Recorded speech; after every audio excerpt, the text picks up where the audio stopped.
Bismillahirrahmanirrahim. Assalamualaikum warahmatullahi wabarakatuh. Selamat pagi anak-anak. Apa kabar semuanya? Semoga kita semua selalu dalam lindungan Allah Subhanahu wa taala. Amin. Pada pembelajaran kali ini kita akan membahas tentang tema 1, yaitu dengan judul Indahnya Kebersamaan. Pada subtema 1, Keberagaman Budaya Bangsaku, dengan pembelajaran pertama. Baik, kita mulai masuk ke pembelajaran pertama. Tahukah kamu bahwa Indonesia terdiri atas banyak pulau, suku bangsa, tarian, rumah adat, serta agama? Ayo kita cari tahu lebih lanjut tentang keberagaman itu. Indonesia terdiri atas berbagai macam suku bangsa dan budaya, namun tetap dalam satu wadah Negara Kesatuan Republik Indonesia, yaitu NKRI. Keberagaman tersebut merupakan anugerah Tuhan Yang Maha Esa. Kita wajib mensyukurinya. Nah, berikut adalah bacaan tentang keberagaman budaya Indonesia. Di sini kita punya bacaan tentang pawai budaya. Paragraf pertama. Pawai budaya sangat menarik bagi warga kampung Babakan. Pawai ini selalu menampilkan keragaman budaya Indonesia. Udin dan teman-teman tidak pernah bosan menanti rombongan pawai lewat. Tahun ini mereka datang ke alun-alun untuk melihat pawai tersebut. Kakek Udin pun terlihat sabar menanti. Terdengar suara gendang yang menandakan rombongan pawai semakin dekat. Itu untuk paragraf pertama. Kita masuk paragraf kedua. Di barisan pawai terdepan terlihat rombongan dari Maluku. Rombongan laki-laki mengenakan kemeja putih, jas merah, dan topi tinggi dengan hiasan keemasan. Rombongan perempuan menggunakan baju celek. Baju ini terdiri dari atasan putih, berlengan panjang, serta rok lebar merah. Langkah mereka diiringi oleh suara tifa, alat musik dari Maluku. Bunyinya seperti gendang, namun bentuknya lebih ramping dan panjang. Budaya Maluku sangat unik dan menarik. Masuk ke paragraf 3. Budaya Bali terkenal karena bunyi musiknya yang berbeda. Rombongan dari Bali membunyikan alat musik daerahnya, ceng-ceng namanya. Alat ini berbentuk seperti dua keping simbal yang terbuat dari logam. Nyaring bunyinya ketika kedua keping ini dipadukan. Masuk ke paragraf 4. Rombongan dari Bali diikuti oleh rombongan dari Toraja. Wanita Toraja memakai pakaian adat yang disebut baju poko. Rombongan laki-laki menggunakan pakaian adat yang disebut sepak talung buku. Rombongan Toraja membunyikan alat musik khas mereka, papompang namanya. Alat musik ini berupa suling bambu besar yang bentuknya seperti angklung. Unik bentuknya, unik pula bunyinya. Budaya Toraja sangat menarik untuk dipelajari. Kita masuk ke paragraf 5. Udin dan teman-teman senang melihat pawai budaya. Selalu ada hal baru yang mereka perhatikan setiap tahun. Pakaian adat dari berbagai suku di Indonesia selalu menyenangkan untuk diamati. Benar kata Ibu Udin, kebudayaan Indonesia memang sangat beragam. Nah, setiap bacaan biasanya terdiri dari beberapa paragraf. Paragraf itu adalah sebuah kumpulan dari kalimat-kalimat contoh. Nah, ini itu adalah paragraf. Paragraf itu terdiri dari beberapa kalimat yang tersusun.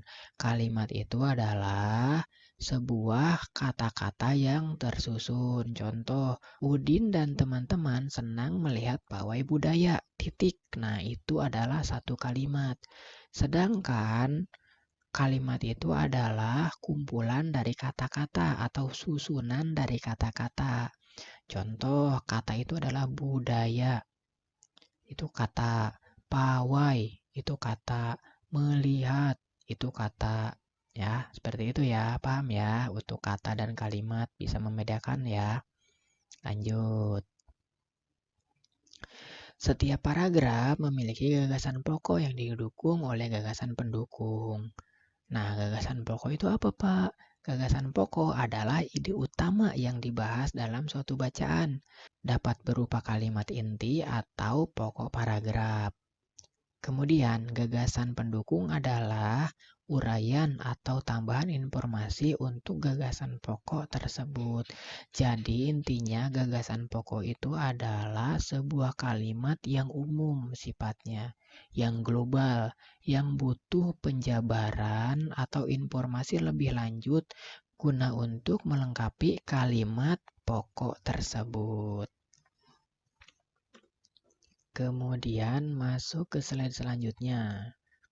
Sekarang kita baca paragraf 2, kemudian kita cari gagasan pokok serta pendukungnya ya. Nah, di sini Bapak telah menguraikan paragraf 2 ini menjadi beberapa kalimat. Tadi diingat ya bahwa dalam satu paragraf itu adalah susunan dari beberapa kalimat. Nah, di sini nomor 1, di barisan pawai terdepan terlihat rombongan dari Maluku.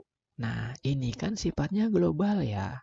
Kayak gitu, hanya sekedar menerangkan bahwa rombongan barisan dari Maluku itu paling depan.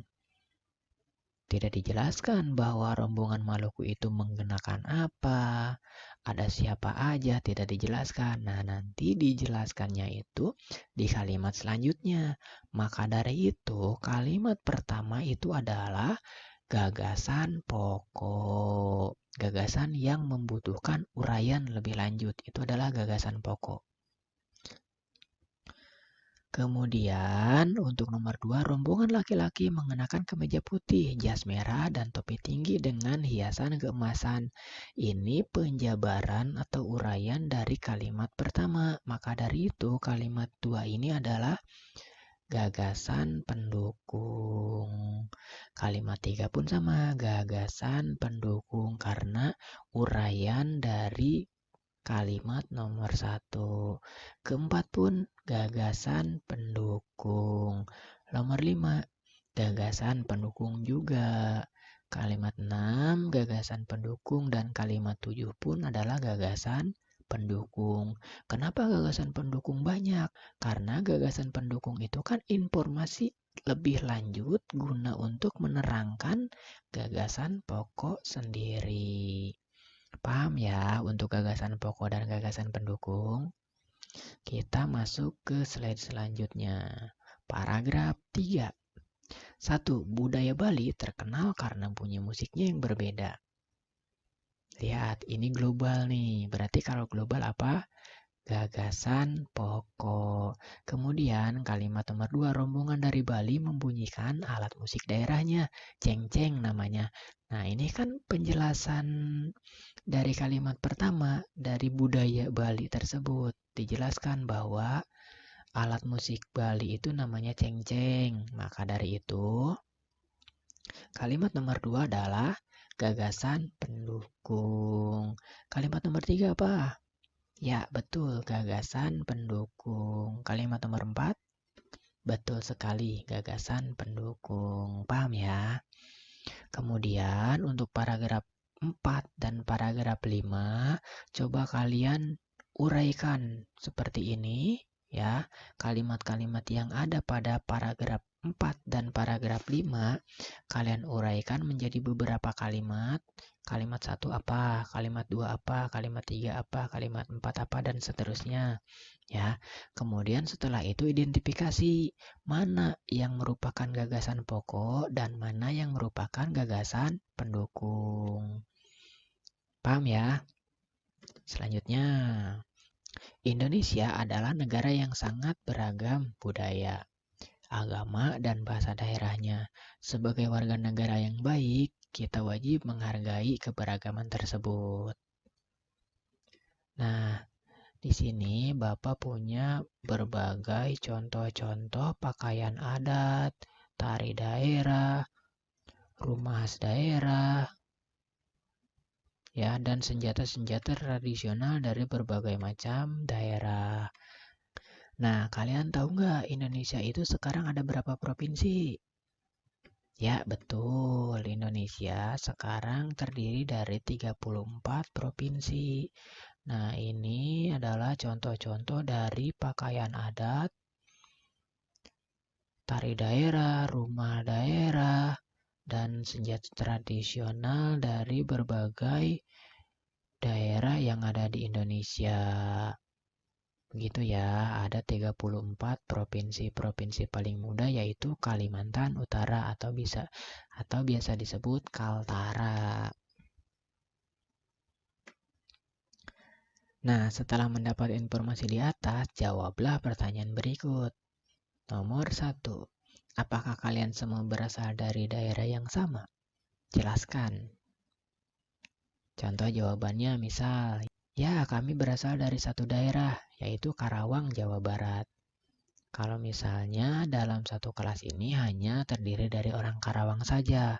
Tapi kalau misalnya ada yang dari luar daerah, contoh dari Jawa Tengah, Yogyakarta, Jawa Timur, Madura, dan lain sebagainya. Berarti jawabannya tidak. Kami berasal dari berbagai suku bangsa yang ada di Indonesia.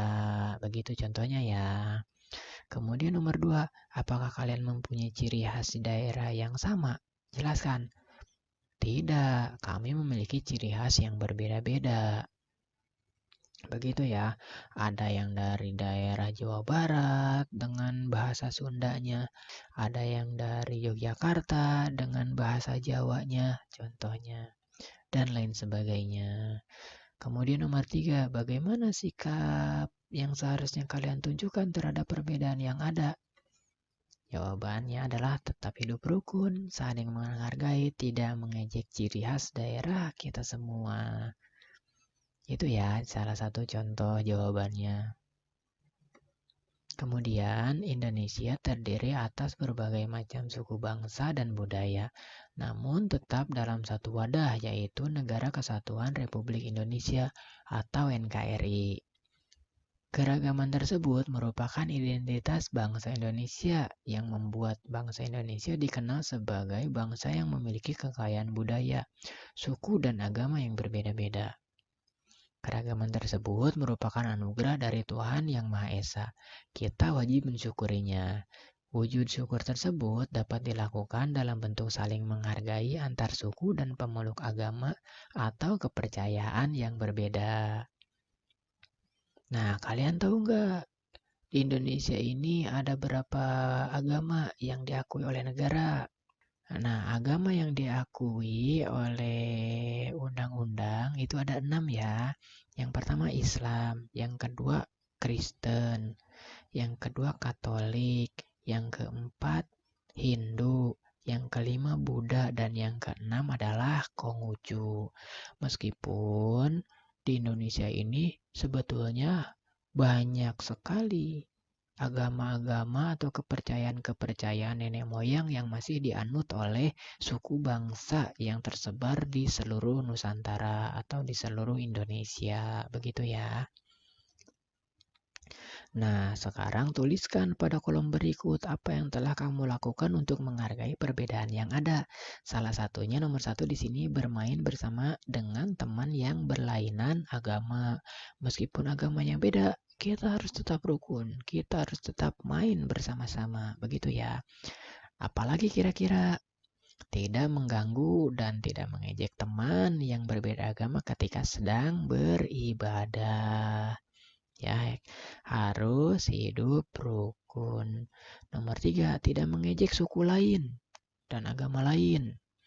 Seperti itu ya, jangan saling mengejek karena itu adalah sebuah perbuatan yang tercela atau tidak terpuji.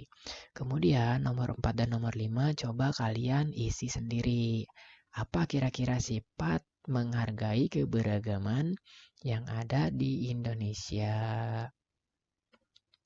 Selanjutnya, kamu juga bisa menuliskan contoh-contoh sikap tidak menghargai keberagaman yang kamu ketahui. Salah satunya di sini bermain hanya dengan teman yang satu suku bangsa. Misal, karena kita hanya suku Sunda nih, orang Karawang aja. kita temenan dengan orang Karawang aja. Jangan seperti itu. Kita tetap harus hidup rukun. Harus bermain dengan siapapun. Baik itu dengan teman yang satu daerah, teman yang berbeda daerah. Kita harus hidup rukun. Harus saling menghargai. Contoh nomor 2, mengejek agama dan suku orang lain. Misal di kelas 4B ini ada yang agamanya Kristen atau ada yang dari suku orang Timur, orang Papua misal. Jangan ditemenin, jangan dibaikin. Misal seperti itu, tidak boleh. Kita harus tetap saling menghargai dan menghormati antar keberagaman suku dan agama. Nomor 3, hanya berteman dengan teman yang satu agama atau sukunya. Ini semua adalah perbuatan-perbuatan yang tidak baik ya, jangan dicontoh. Kemudian nomor 4 dan nomor 5 silahkan isi oleh kalian. Sebagai anak Indonesia, aku merasa bangga terhadap keberagaman yang ada. Menghargai perbedaan merupakan wujud dari semangat persatuan dan kesatuan. Nah, selain kaya akan budaya, tarian, dan makanan khas daerah, Indonesia juga kaya akan jenis alat musik. Berikut adalah contoh alat musik yang dimiliki oleh berbagai suku di Indonesia. Ada angklung, ada saluang, ada kecapi, ada kendang, ada tifa, dan lain sebagainya. Cara memainkannya pun berbeda-beda. Kecapi berasal dari Jawa Barat, dimainkan dengan cara dipetik. Angklung berasal dari Jawa Barat, dimainkan dengan cara digoyangkan. Saluang yang berasal dari Sumatera Barat, dimainkan dengan cara ditiup. Kemudian kendang yang berasal dari Jawa Barat dan tifa dari Papua dimainkan dengan cara dipukul. Sebetulnya banyak lagi contoh-contoh alat musik yang ada di Indonesia ya. Bukan hanya 5 ini saja, tetapi masih banyak yang lainnya pula.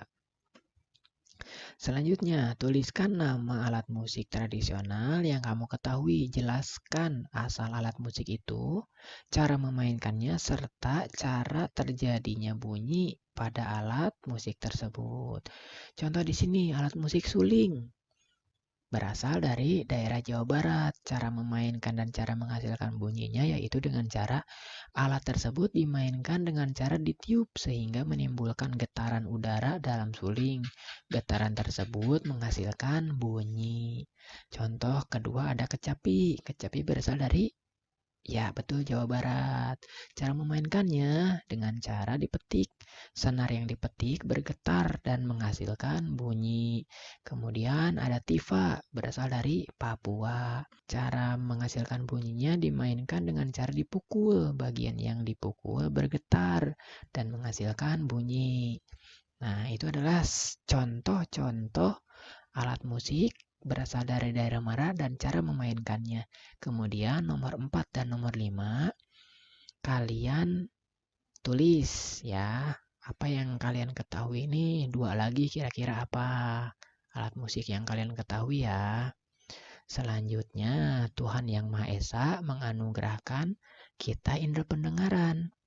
Melalui indera ini, kita dapat mendengar dan menikmati hasil karya seni budaya yang beragam. Ayo kita cari lebih lanjut tentang hal tersebut. Nah, segala macam bentuk bunyi itu berasal dari benda yang bergetar.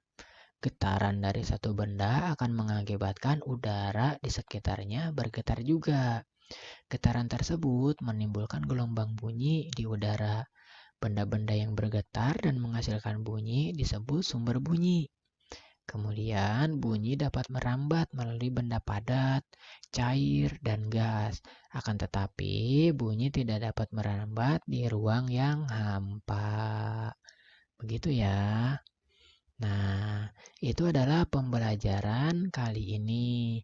Kesimpulannya, kita pada hari ini telah mempelajari tentang budaya Indonesia, keberagaman Indonesia, serta alat musik Indonesia. Kemudian kita juga mempelajari cara bunyi dihasilkan, bunyi itu merambatnya seperti apa, dapat merambat di kondisi seperti bagaimana, dan ada kondisi bunyi itu tidak dapat merambat, yaitu ketika dalam ruangan hampa. Sekian saja pembelajaran kali ini. Semoga pembelajaran kali ini bermanfaat dan bisa menjadi sebuah pembelajaran yang berkah untuk kita semua. Nah, untuk tugas hari ini, silakan kalian catat semua materi yang telah Bapak paparkan dari awal sampai akhir. Kemudian, jika ada isian-isian yang harus kalian isi di buku catatannya ya. Contoh. Nah, contoh misal yang ada di sini nih ya, alat musik seruling. Tadi kan udah dijawab 3 nih, berarti 2 lagi kalian lengkapi begitu. Dan isian-isian sebelumnya pun sama ya. Ketika ada yang harus dilengkapi, kalian lengkapi di buku tulisnya. Seperti itu. Nah, mudah-mudahan pembelajaran kali ini bermanfaat. Semoga kita semua selalu dalam lindungan Allah Subhanahu wa Ta'ala, dan jangan lupa selalu jaga protokol kesehatan, hindari kerumunan, memakai masker, jaga jarak. Sekian, terima kasih. Assalamualaikum warahmatullahi wabarakatuh.